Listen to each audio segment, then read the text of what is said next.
Yung inulat po ni at pinost ni Sastrogando sa kanyang page na nakita na naspatan si Tariela lumalabas sa bahay po ni ah,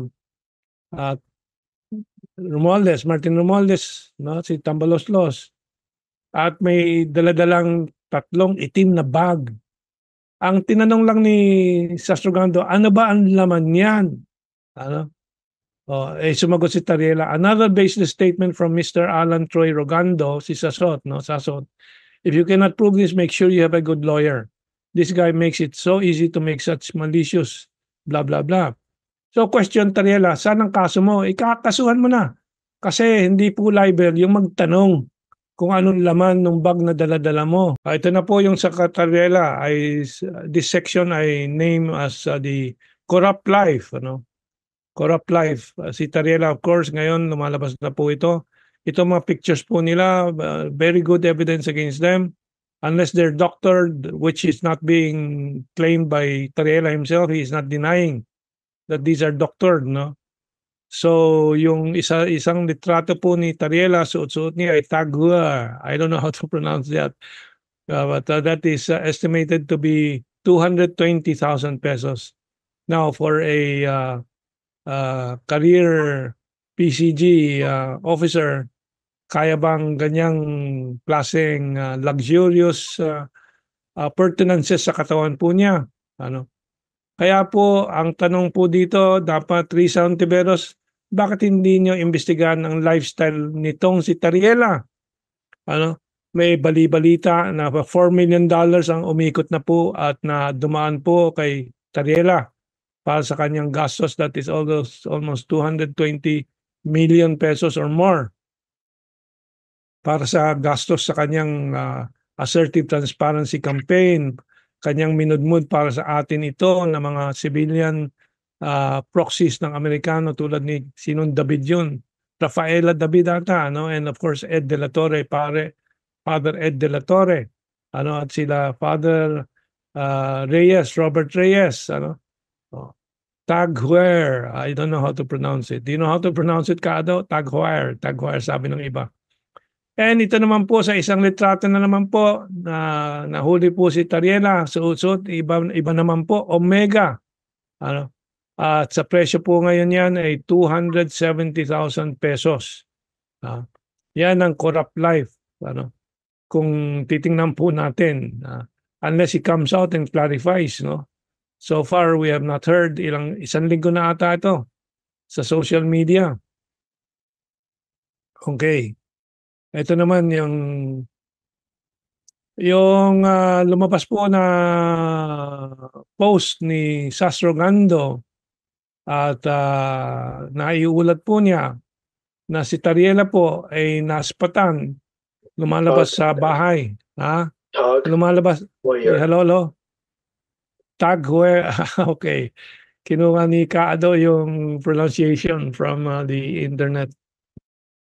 Yung inulat po ni at pinost ni Sastrogando sa kanyang page na nakita na naspatan si Tariela lumalabas sa bahay po ni Martin Romualdez, no, si Tambaloslos, at may daladalang tatlong itim na bag. Ang tinanong lang ni Sastrogando, ano ba ang laman niyan? Ano? Sumagot si Tariela, another baseless statement from Mr. Alan Troy Rogando, si Sasot, no? Sasot. If you cannot prove this, make sure you have a good lawyer. This guy makes it so easy to make such malicious blah blah blah. So question Tariela, saan ang kaso mo? Ikakasuhan mo na. Kasi hindi po libel yung magtanong kung anong laman ng bag na dala-dala mo. Ano? So, sabi nga ni Francois Efraim Mendoza, paano naging libelous yan? SAS was just basically asking you a question. It's up to the recipient of the message to think of it the other way around. Ano, yan. So, napakaraming incidentals or circumstantial evidence na totoo yung $4 million plus di mga panggastos na binibigay siguro ni Tambaloslos. Why no investigation from the Senate? Win Gatchalian? Jingo Estrada, JB Ejercito, kasi mga ano kayo, mga basura kayo. Hindi kayo gumagawa ng trabaho po ninyo at nagpapagamit lang kayo sa anti-Duterte, anti-China propaganda campaign. At hindi lang naman po kay Tariela. Ito naman po, again, from the photos that people can see on the internet sa mga uh, pinopost din ng mga kaibigan o nila Bongbong Marcos mismo. Ito po yung in-enlarge po yung bote, no?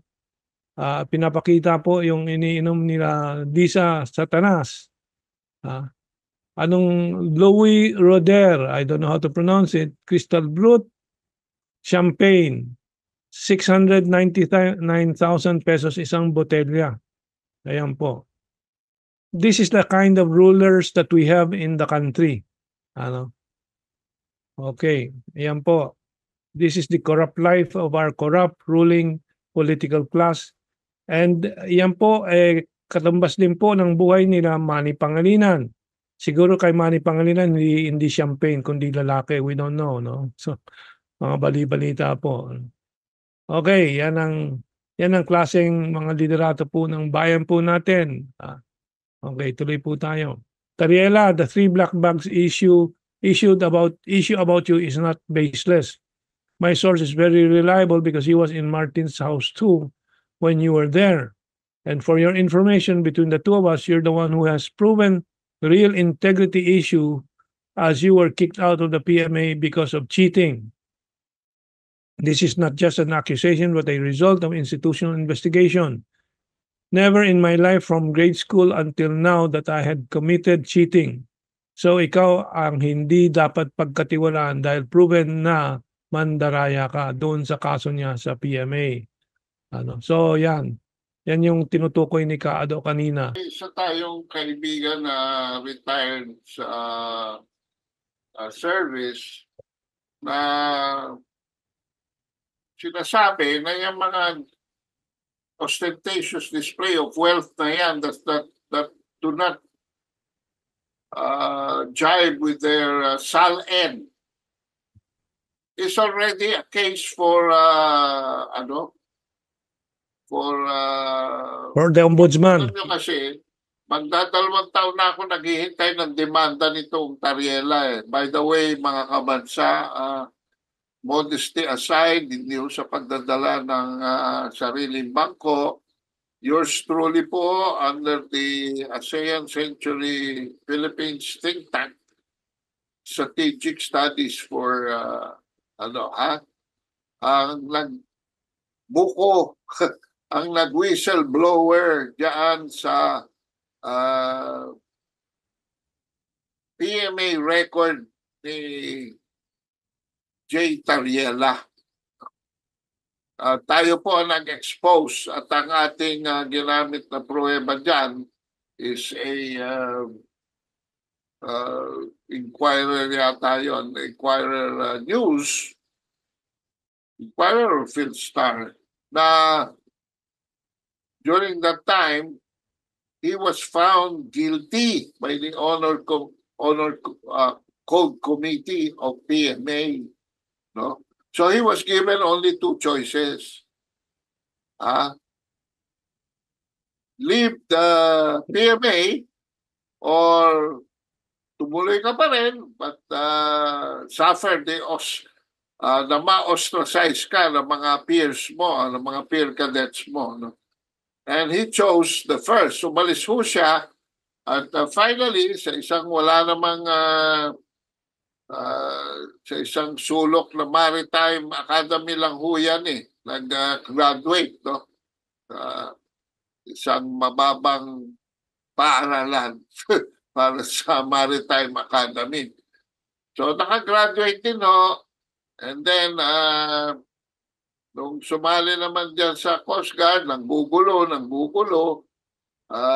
maraming nakakaaway, very infamous diyan sa loob ng PCT, lalo na ngayon na nabibisto na Judas Iscariot na siya sa kanyang sariling Philippine Coast Guard. No?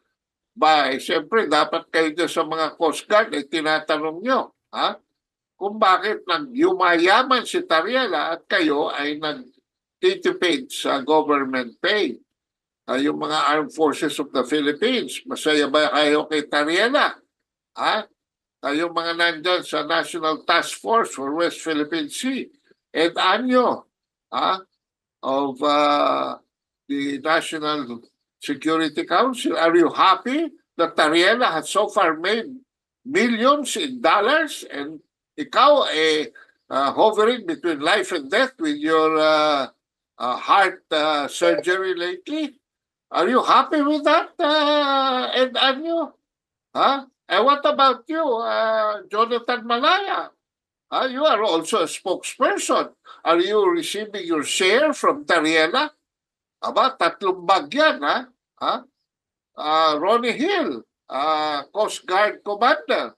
Are you happy that Tariela already has secured his retirement, it seems? Because hindi sumasagot sa tanong ni ni Sasurugando Sasot. So ayan mga kabansa, no? Ito, for the motherland.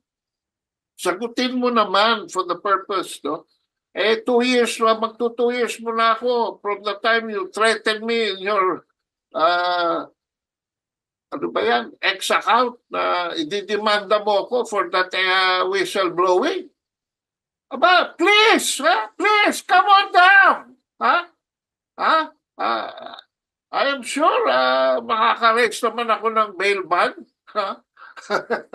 And wala naman pala problema yan. Mademanda ka. Kung inosente, clear ang mind mo, clear ang konsensya mo. O di mag-appeal tayo sa husgado. And I will present my evidence. I will present Sasurugando Sasot as a witness. But you have to bring your watches. Huwag mo ibebenta yan. Dahil nakuna ka na ng litrato Hindi mo na pwede ibenta yan.